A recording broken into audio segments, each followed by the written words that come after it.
अभी क्वेश्चन एक नया है, नाम सुना होगा अभी, वैज्ञानिक है डॉक्टर राजगोपाला चिदम्बरम, नाम सुना है? अभी इनका निधन हो गया 4 जनवरी को, 4 जनवरी को अभी इनका क्या हो गया, निधन हो गया ना। तो निधन हो गया तो इन्होंने, ये परमाणु वैज्ञानिक है, अभी ये वैज्ञानिक सलाहकार भी रहे हैं, ठीक है, प्रधानमंत्री प्रधान कार्यालय के क्या हो रहे हैं, मुख्य सलाहकार रहे, बहुत वैज्ञानिक सलाहकार रहे ना। तो इनका भी निधन हो गया ना। इंपोर्टेंट है, इंपोर्टेंट इसीलिए है क्योंकि जब उन्होंने 1974 में क्या किया, पहला परमाणु परीक्षण किया, तब इन्होंने मुख्य भूमिका उसमें अहम भूमिका निभाई है ना, महत्वपूर्ण इनका योगदान रहा उसमें परमाणु परीक्षण कराने में पहले में। और फिर दूसरा जब 11 मई है ना, 11 मई 1998 में प्रधानमंत्री अटल बिहारी वाजपेयी की उस समय प्रधानमंत्री जी थे, तो इन्होंने लीड रोल निभाया उस समय ना। 13 मई 1998, 11 मई 1998 में, उस समय 11 मई 1998 3 परमाणु परीक्षण किए थे और 13 मई को 2 परमाणु परीक्षण किए।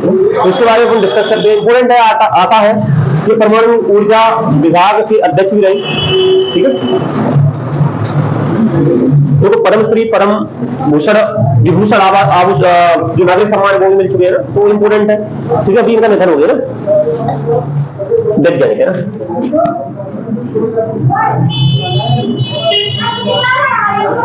डॉक्टर राजगोपाला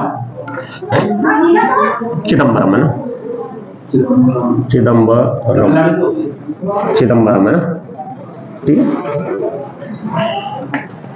साउथ के ये चेन्नई, तमिलनाडु है ना, चेन्नई है ना। तो एक बार चर्चा कर लेते हैं ना। अभी इनका निधन हो गया एक्चुअली मई में, इसमें जनवरी में ना, 4 मई को ना। इनका जन्म देखें तो जन्म 1936 में हुआ और चेन्नई तमिलनाडु में हुआ ना, 1936 में। वैसे 2 लाइन लिख लेते हैं, नाम बना रहेगा कि भाई ये कहां के थे ना, चेन्नई में, तमिलनाडु है ना। कब? 1936 में।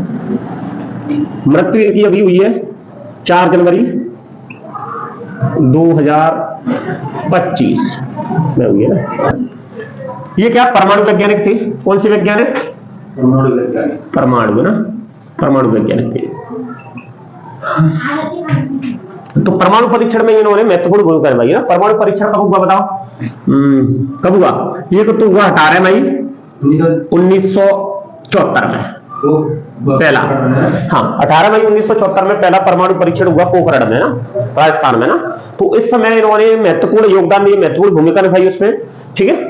उसका जो ऑपरेशन नाम था, नाम क्या था? ऑपरेशन है ना, ऑपरेशन नाम दिया गया स्माइलिंग बुद्धा है ना,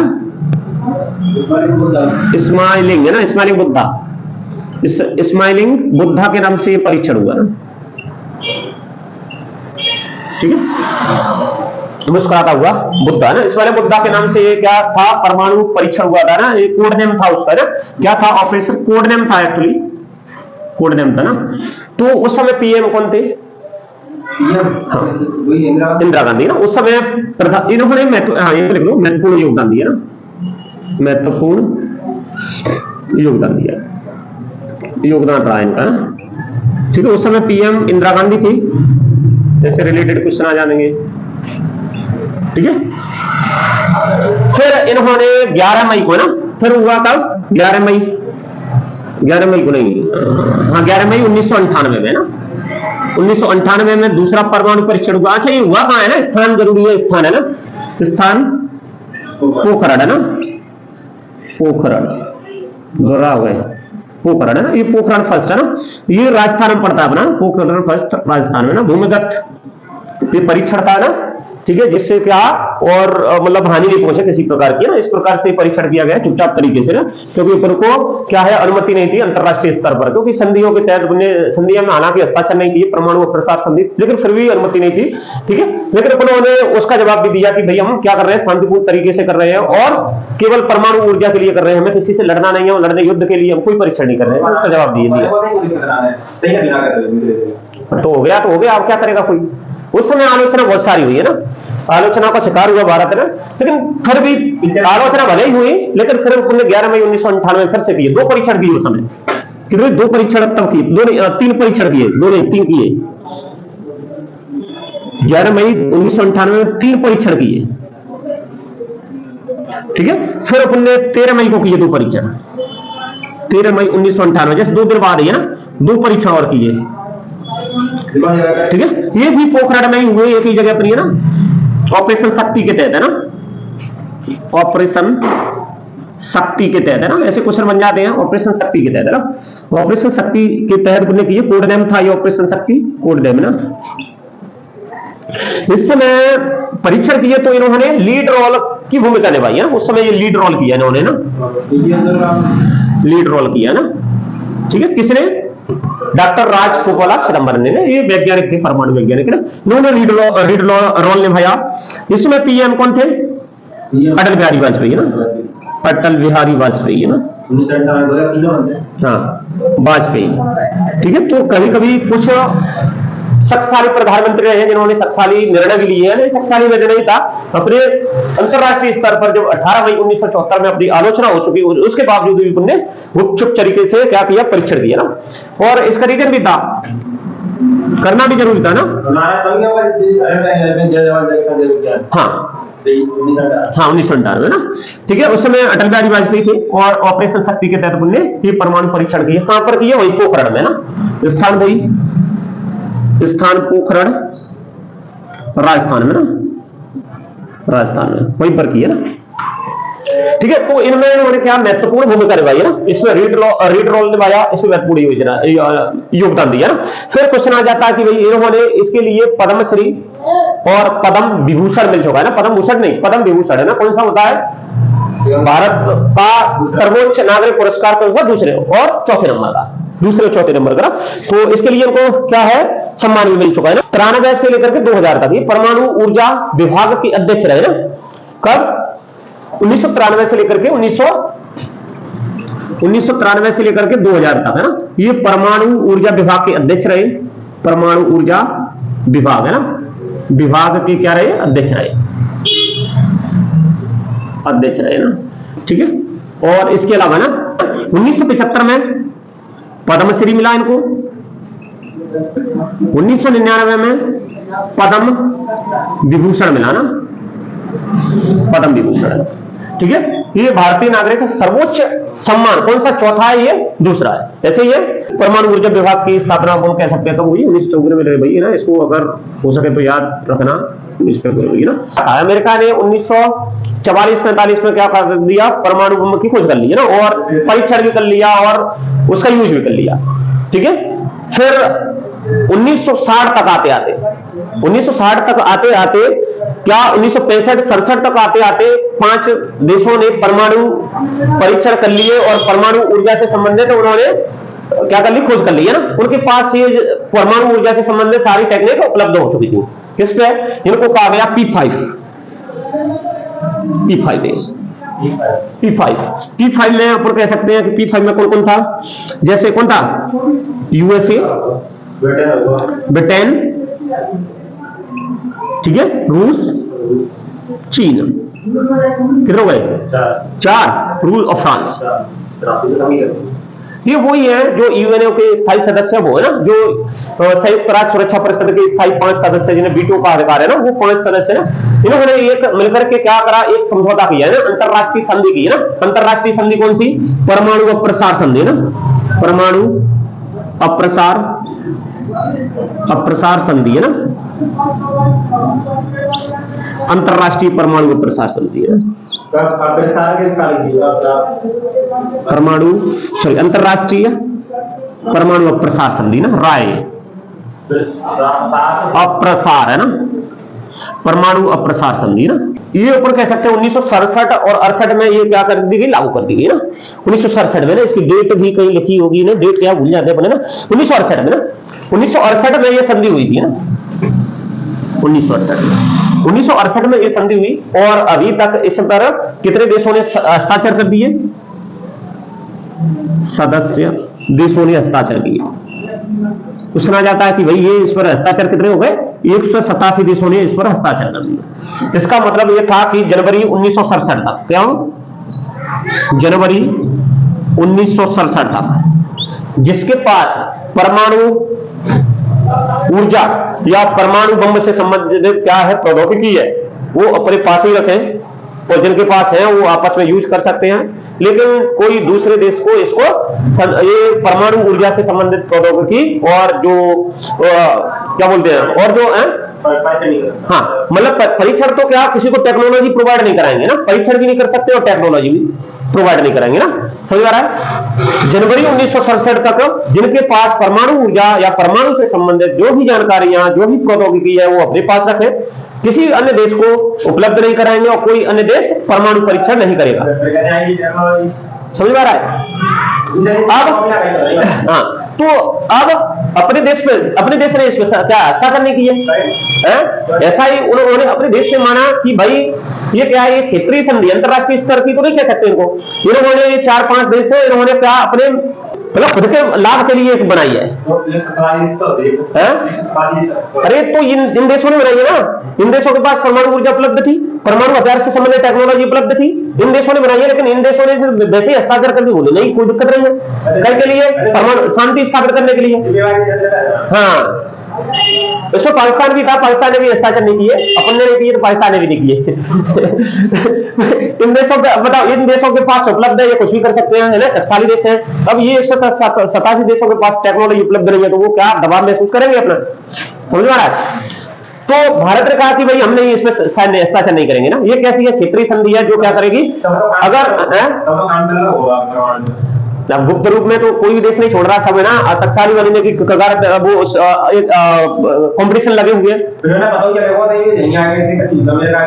हाँ, तो पता तो बाद में चला है, देखो तो फिर भारत ने और भी रीजन दिए कि भाई ये चाइना है, इसकी विस्तार नीति होती है ना, इस पर परमाणु हथियार से संबंधित सारी टेक्नोलॉजी आ जाएंगी ना, तो फिर है ना हमारी सुरक्षा कैसे होगी, समझ रहा, हमारी सुरक्षा कैसे होगी। तो इसीलिए भारत ने इस संधि पर हस्ताक्षर करने से मना कर दिया।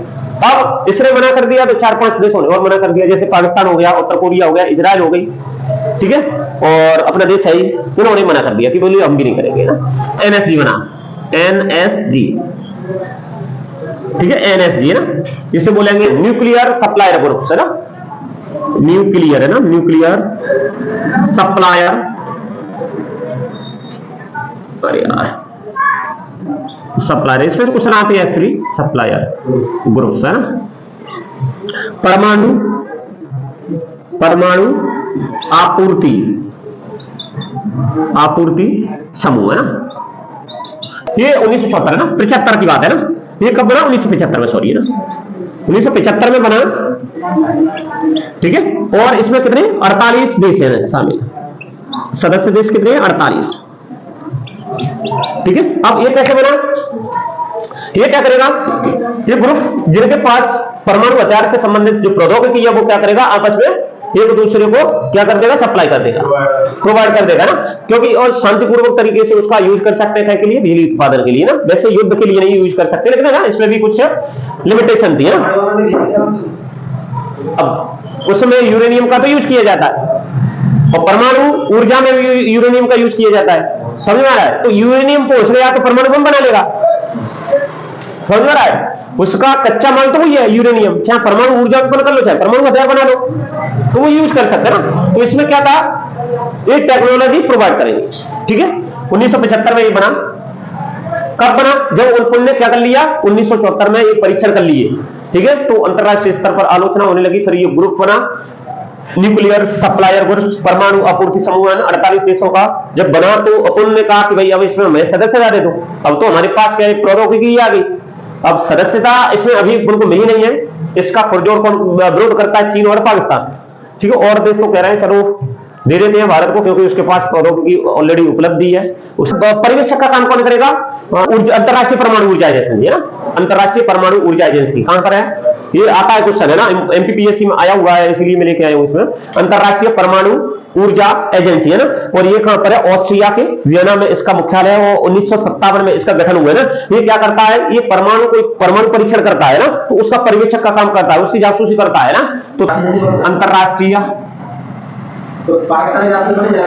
परमाणु ऊर्जा एजेंसी है ना, क्यों तुमने सुना नहीं है ना, इसका स्थापना 1957 में हुई थी, ठीक है, हेडक्वार्टर इसका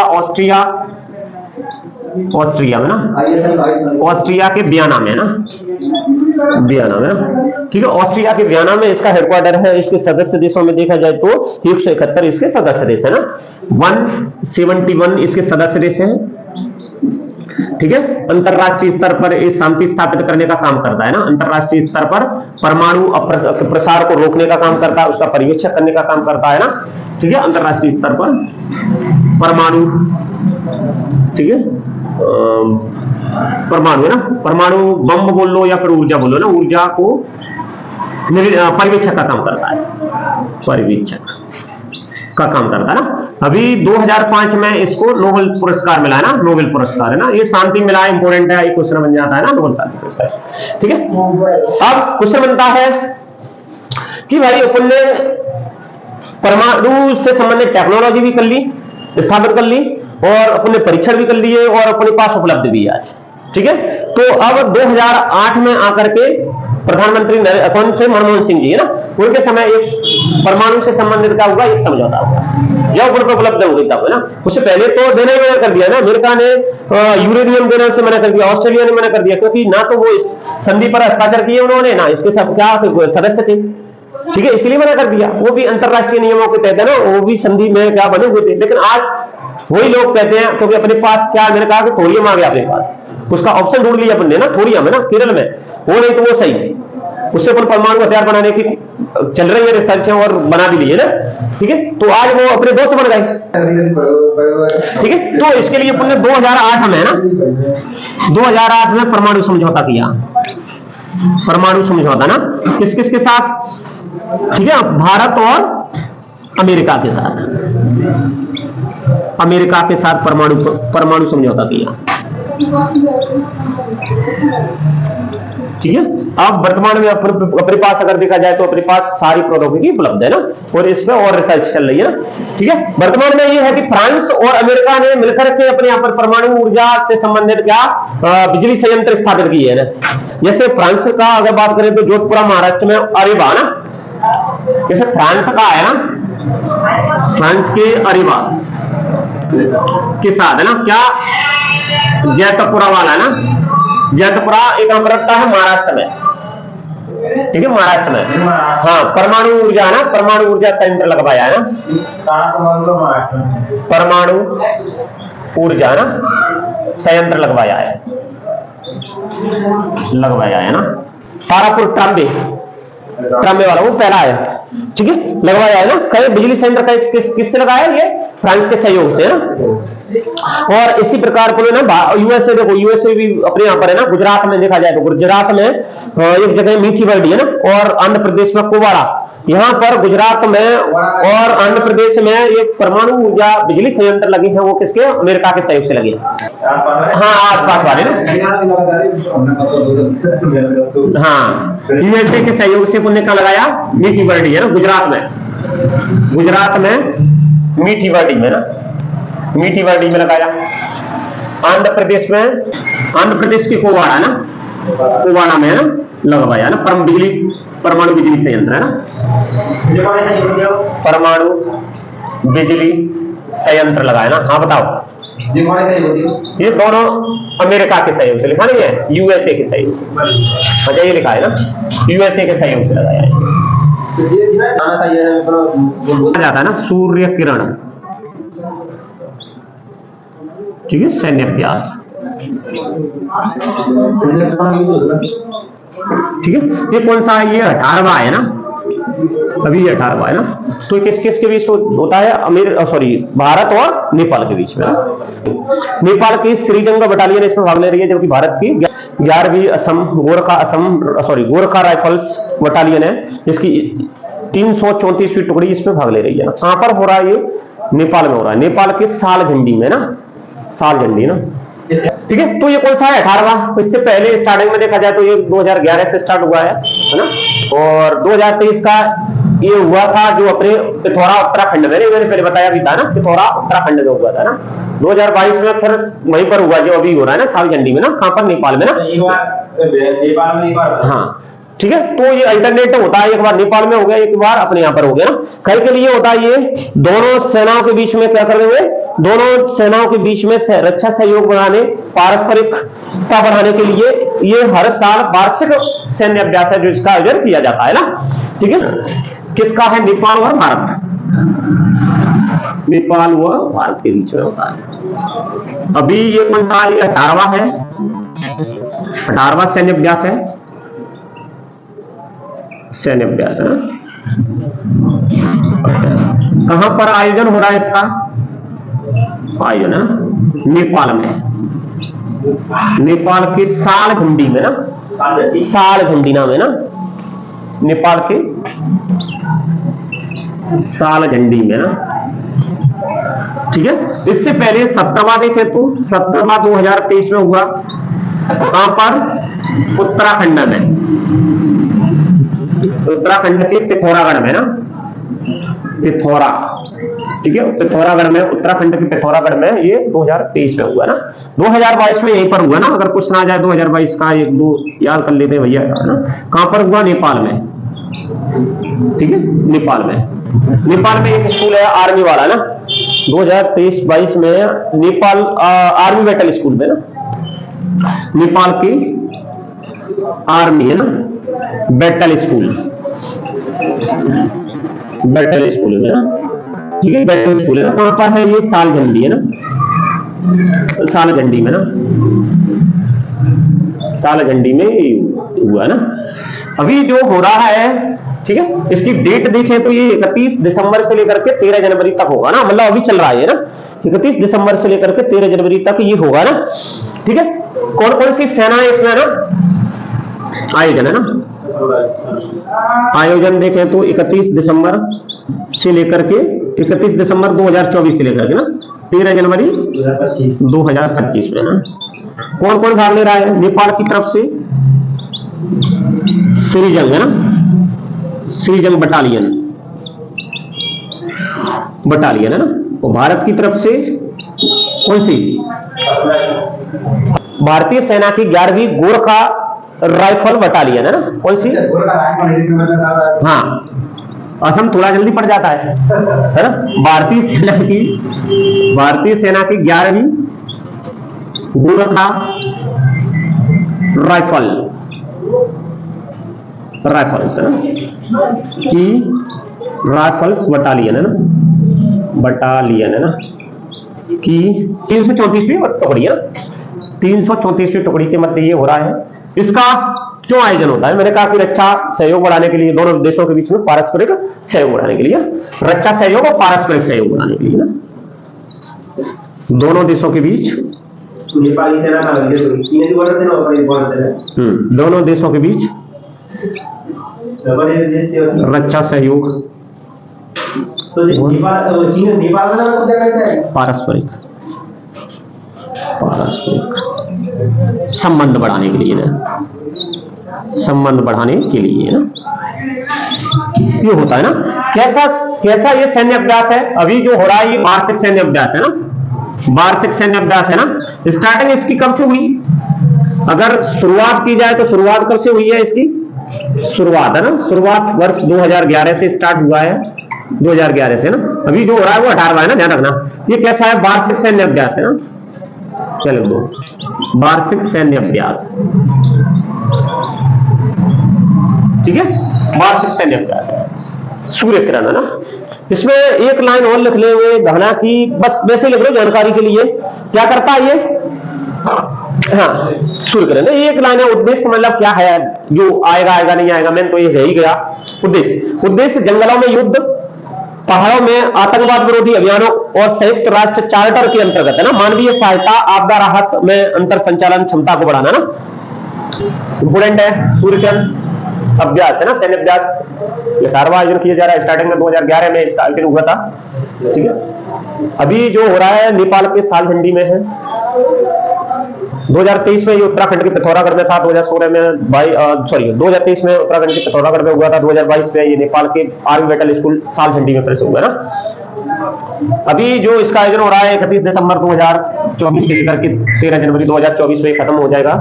नेपाल की श्रीजंग बटालियन है ना, इसमें भाग ले रही है, और भारतीय सेना की 11वीं गोरखा राइफल्स बटालियन की 334वीं टुकड़ी इसमें भाग ले रही है। दोनों देशों के बीच रक्षा सहयोग पारस्परिक संबंध बढ़ाने के लिए इसका आयोजन किया जाता है और ये वर्ष सैन्य अभ्यास है, इसका भी आयोजन हो रहा है ना। मानद, जनरल मानद के पद की उपाधि से सम्मानित किया, किसको किया? नेपाल के को भी किया, और अपने जो जनरल है ना उपेंद्र द्विवेदी को, है ना, वहां के रामचंद्र पंडोल ने क्या कर रहा, वहां के जनरल के मानद पद की उपाधि से सम्मानित किया, है ना। तो और इसी प्रकार वहां का जो कौन था, अशोक राज सिंह मेडल है ना, अशोक राज सिंह मेडल है ना, वो वहां का क्या था, जनरल था नेपाल की सेना का। तो उसने उसको अपने जो माननीय राष्ट्रपति भवन में ना, उनको भी कहा जनरल की मानद उपाधि से सम्मानित किया ना, और उसके बाद इसका आयोजन हो रहा है ना, तुलना कर दी ना, मतलब वो बराबर रैंक के ऊपर। इसमें लिख लेंगे, चाहे लिखना, जैसे मैं लिख रहा हूं, तुम लिखते रहना। नेपाल के राष्ट्रपति रामचंद्र कौन है, पौडेल है ना, ने भारतीय सेना के जनरल उपेंद्र द्विवेदी, हाँ उपेंद्र द्विवेदी को नेपाल जनरल मानद पद से सम्मानित किया ना, ठीक है। इसी प्रकार हाँ अमरप्रीत सिंह बनेगा ना, सब चेक करेंगे, कल करेंगे इसको। इसी प्रकार है ना, भारतीय राष्ट्रपति द्रौपदी मुर्मू ना, द्रौपदी मुर्मू ने नेपाल के जनरल है ना, जनरल अशोक राज सिंगडेल को भारतीय जनरल मानद पद से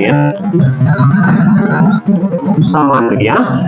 ये क्वेश्चन आ जाते हैं। उसके बाद ये सैन्य अभ्यास हो रहा है ना, तो ये थोड़ा सा इंपॉर्टेंट है। स्पेस डॉकिंग एक्सपेरिमेंट है ना, ये कौन सा मिशन है? स्पेस डॉकिंग एक्सपेरिमेंट है ना, एक्सपेरिमेंट मिशन है ना, ये जो मिशन है किसका है? इसरो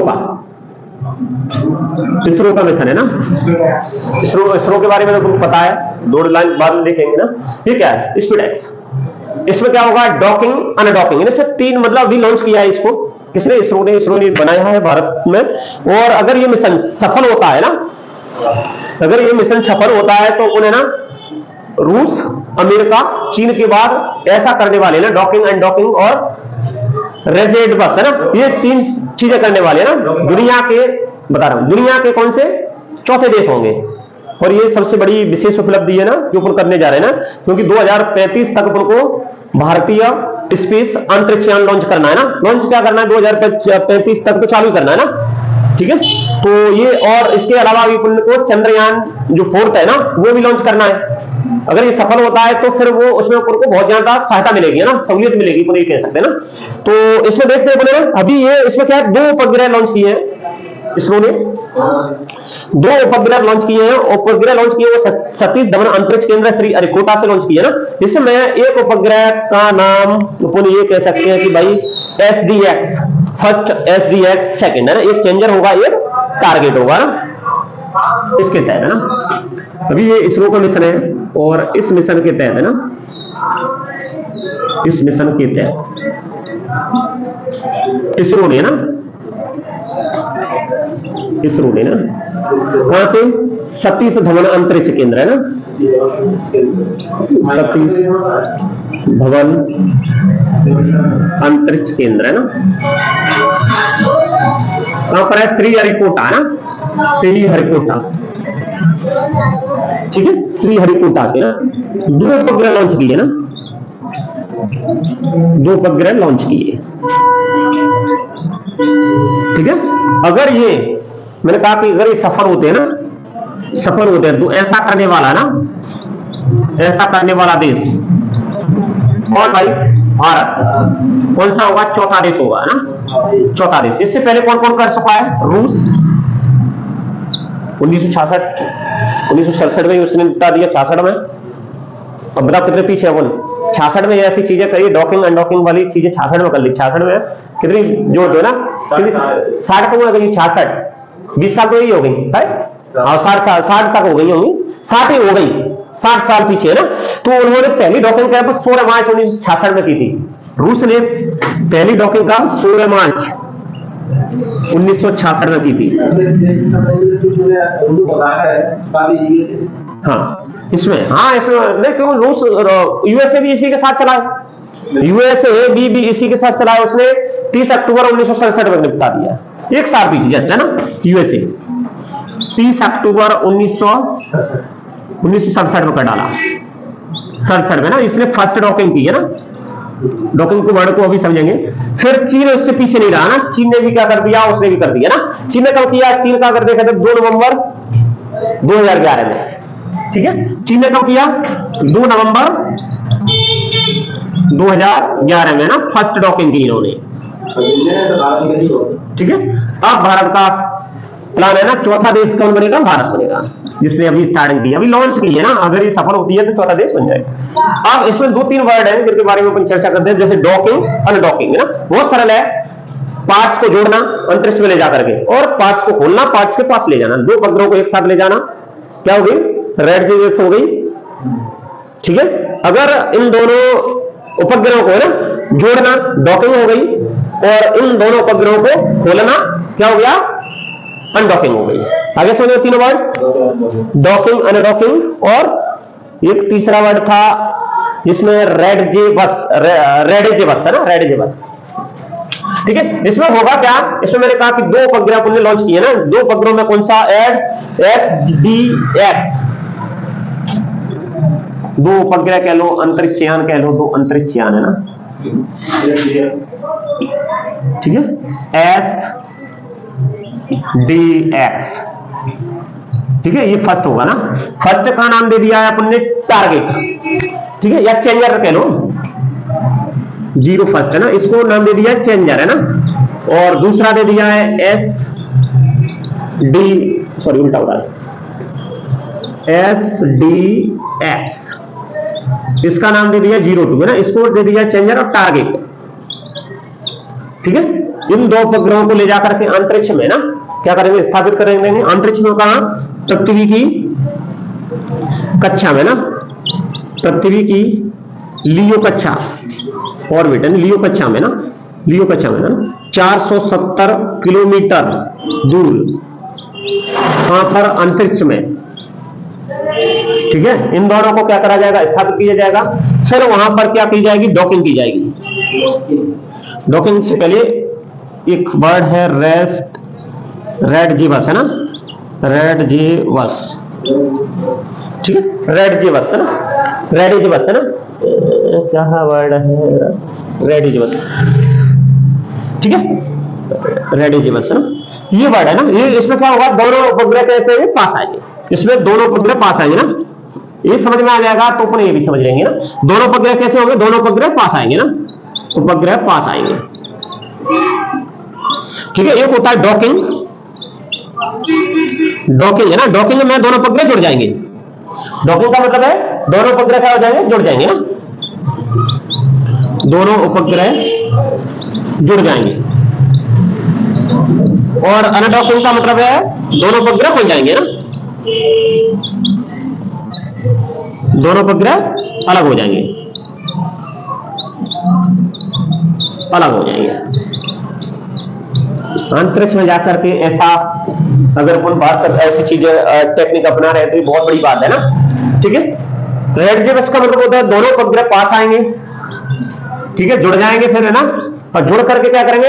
एक दूसरे में विद्युत ट्रांसफर करेंगे, ठीक है। जुड़ेंगे तो क्या करेंगे? इलेक्ट्रिकल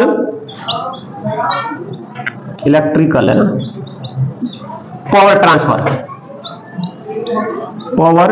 करने के लिए ट्रांसफर करेंगे ना, ठीक है। अब ऐसा क्यों कर रहे हैं ना? तो इसमें अगर अपना मिशन सक्सेस हो जाता है तो चौथे देश आ जाते हैं। ऐसा क्यों कर रहे हैं ना? ये फायदा क्या होगी इससे ना? फायदा ये होगी जैसे पुण्य का चंद्रयान 4 क्या मिलेंगे? चंद्रयान 4। चंद्रयान 4 में अपने ये भी टारगेट बनाया है कि भाई इसमें कैसा कुछ एक हाथ आदमी भी जाएगा, चाहे रोबोट ही क्यों ना जाए। तो वो उस समय क्या करेगा कि पुराना चंद्रयान वहां पड़ा है, तो उससे क्या लेगा, उसमें जुड़ जाएगा, उससे सिग्नल लेगा, उससे जानकारी इकट्ठी करेगा, फिर उससे खुलेगा।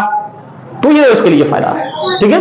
और ऐसा टारगेट बनाया है 2040 में ये अपन करने वाले हैं ना, 2040 बहुत दूर रखेंगे। और इसके अलावा अपन है ना, इसके अलावा अपन भारतीय अंतरिक्ष यान है ना, अंतरिक्ष स्टेशन है ना, ऊपर क्या करने जा रहे हैं, एक भारतीय अंतरिक्ष स्टेशन लॉन्च करने जा रहे हैं ना।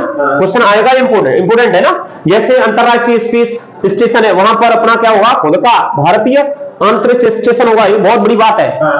अंतरिक्ष और क्या, पृथ्वी की कक्षा में अंतरराष्ट्रीय स्तर पर है। जैसे कनाडा के भी उसमें पार्ट्स लगे, तो कनाडा का हो गया ना। नासा के पार्ट्स, नासा के नाम से ही जाना जाता है ना। रूस के पार्ट्स लगे, चीन के पार्ट्स लगे, तो वो उनका अंतरिक्ष स्टेशन है ना। अपना भी अपन यूज कर सकते हैं उसमें ना, लेकिन वो अंतरराष्ट्रीय स्तर का है। लेकिन अब अपन जैसे अलग अलग देशों ने कुछ ने अपने खुद के लॉन्च कर डाले ना।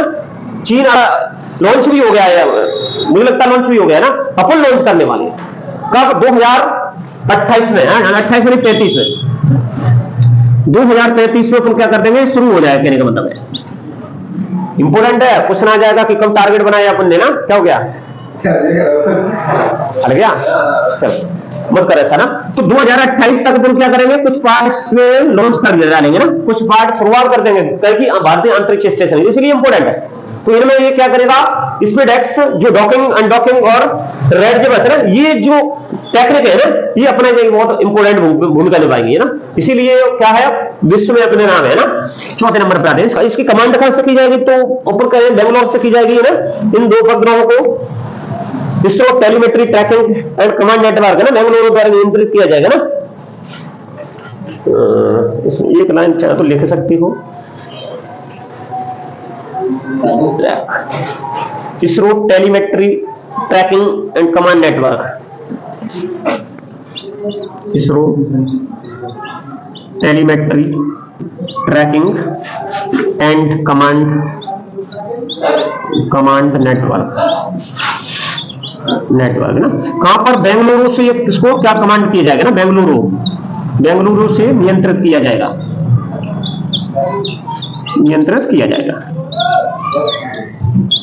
ठीक है। कहां से इसको नियंत्रित किया जाएगा, तो ISRO telemetry tracking and command network है ना, बेंगलुरु से इसको नियंत्रित किया जाएगा। वहां से रेड दिवस किया जाएगा ना, मतलब एक कक्षा में एक दूसरे की कक्षा में लाया जाएगा, मतलब एक ही कक्षा में पास में लाया जाएगा, फिर जोड़ दिए जाएंगे, फिर उनको ना उसमें इलेक्ट्रिकल पावर ट्रांसफर हो जाएगी। तो ट्रांसफर होने के बाद फिर उनको अलग कर दिया जाएगा, अनडॉकिंग की जाएगी, है ना। किसके द्वारा इसको लॉन्च किया गया है, PSLV है ना, PSLV 60 के द्वारा ना लॉन्च किया है इसको। हाँ, कम ईंधन लगेगा, 44.5 मीटर लंबा है और छोटा है ना। इसमें 10 मीटर है, 44.5 मीटर लंबा है। और ये तीसरी पीढ़ी का, इसरो की तीसरी पीढ़ी का है। तो करीबन इसमें 4 चरणों में इसका रॉकेट जो है 4 चरणों में ना ईंधन लॉन्च किया जाता है इसमें ना। PSLV ना, पोलर सैटेलाइट लॉन्चिंग व्हीकल है ना, यही फुल फॉर्म है। हाँ, पोलर सैटेलाइट लॉन्च व्हीकल्स, इसको लिख सकते हो ना, पोलर सैटेलाइट लॉन्चिंग व्हीकल है ना, व्हीकल है ना,